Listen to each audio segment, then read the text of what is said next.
पाकिस्तान की। देखिए क्या पाकिस्तान के सबसे बड़े सपोर्टिंग आइकॉन और पूर्व प्रधानमंत्री को जेल की सलाखों के पीछे तिल तिल कर मारने की साजिश रची जा रही है।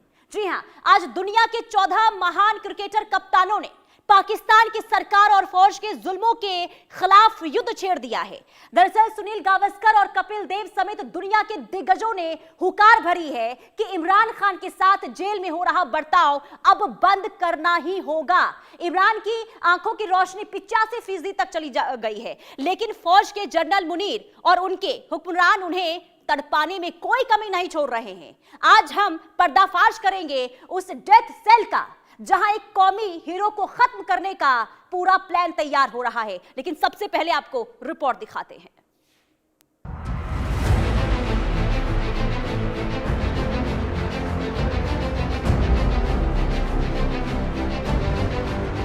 रावलपिंडी की अडियाला जेल की दीवारों के पीछे पाकिस्तान का सबसे लोकप्रिय नेता जिंदगी और मौत के बीच झूल रहा है।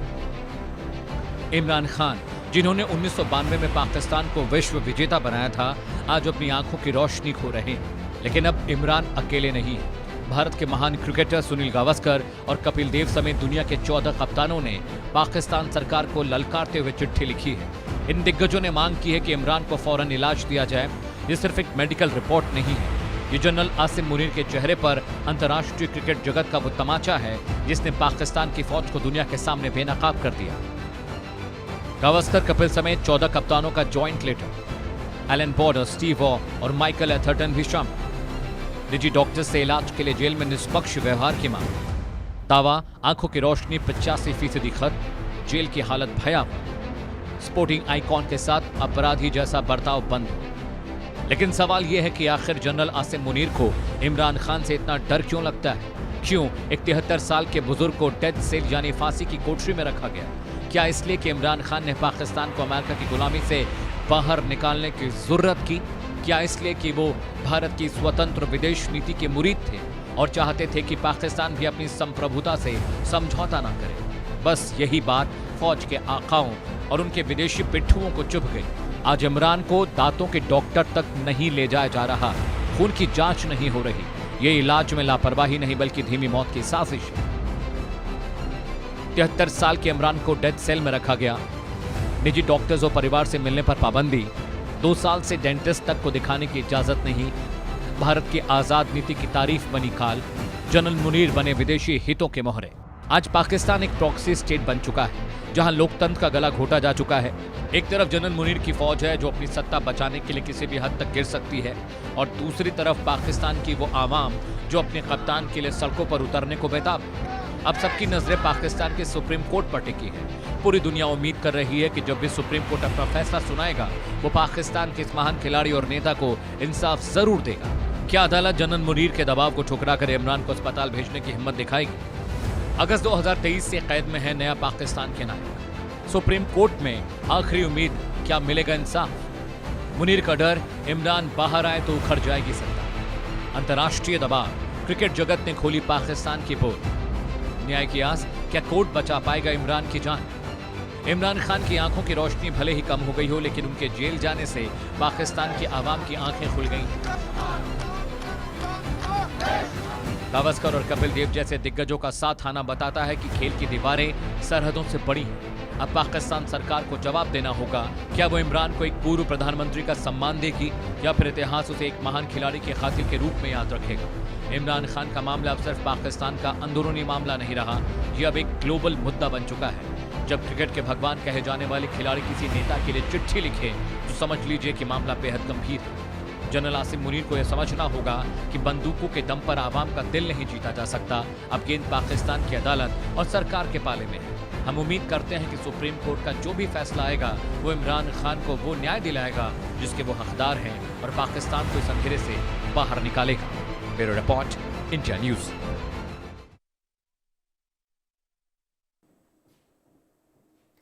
और चलिए आगे बढ़ते, इधर अब बात करेंगे देखिए बड़ी खबर की, जहां जिनेवा में अमेरिका और ईरान के बीच परमाणु वार्ता जो है वो खत्म हो गई है और जिनेवा वार्ता ने जगाई है मिडिल ईस्ट में उम्मीद, शांति की उम्मीद एक बार फिर से जगी है।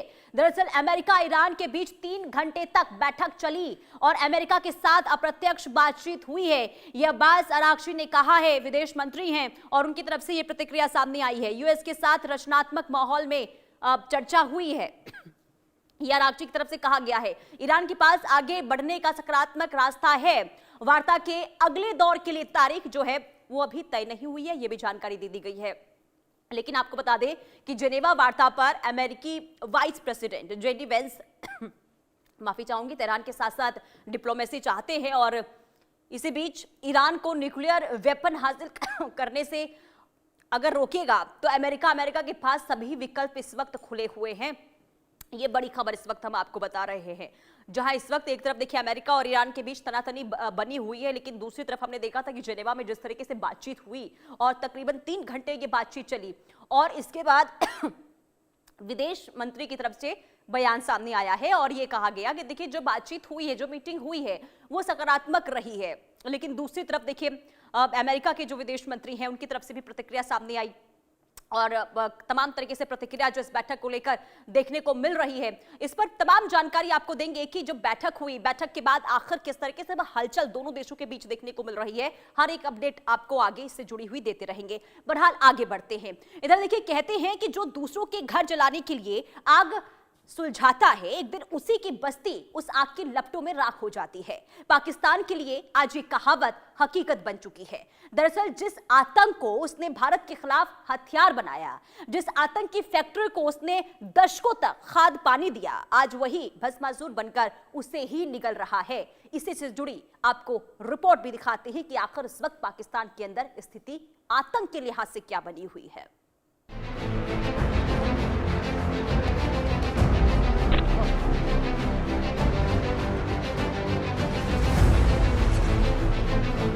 खैबर पख्तूनख्वा का बाजौर जिला धमाका इतना जबरदस्त था कि दीवारें ढह गई और 11 सुरक्षा कर्मियों की रूह तक कांप गई। मंगलवार को एक फिदायीन हमलावर ने विस्फोटकों से भरी गाड़ी को सुरक्षा चौकी से टकरा दिया। 11 जवान मारे गए, मासूम बच्ची की जान गई और कई महिलाएं बच्चे अस्पताल में जिंदगी की जंग लड़ रहे हैं। ISPR कह रहा है कि हमला TTP ने किया, लेकिन सच तो यह है ये हमला किसी और ने नहीं बल्कि पाकिस्तान की उस फितरत ने किया है जिसने आतंकवाद स्टेट पॉलिसी बनाया था। सुरक्षा चौकी पर फिदायीन हमला, 11 जवानों की मौत, विस्फोटकों से भरी गाड़ी ने ढहाई पूरी इमारत। जवाबी कार्रवाई में 12 आतंकवादियों के मारे जाने का दावा, निर्दोष नागरिक और एक बच्ची भी हमले का शिकार।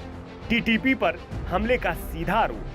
याद कीजिए 90 का दशक, याद कीजिए संसद पर हमला और मुंबई की वो काली रात। तब पाकिस्तान के हुक्मरान और वहाँ की फौज भारत में लहू बहता देख जश्न मनाती थी। भारत चिल्ला चिल्ला कर कहता रहा कि सांप पालना बंद करो, ये एक दिन तुम्हें भी डसेंगे। लेकिन पाकिस्तान को लगा कि वो इन पाले हुए आतंकियों को सिर्फ भारत के खिलाफ ही इस्तेमाल करेगा। आज वही आतंकवादी संगठन पाकिस्तान के सीने पर मूंग दल रहे हैं।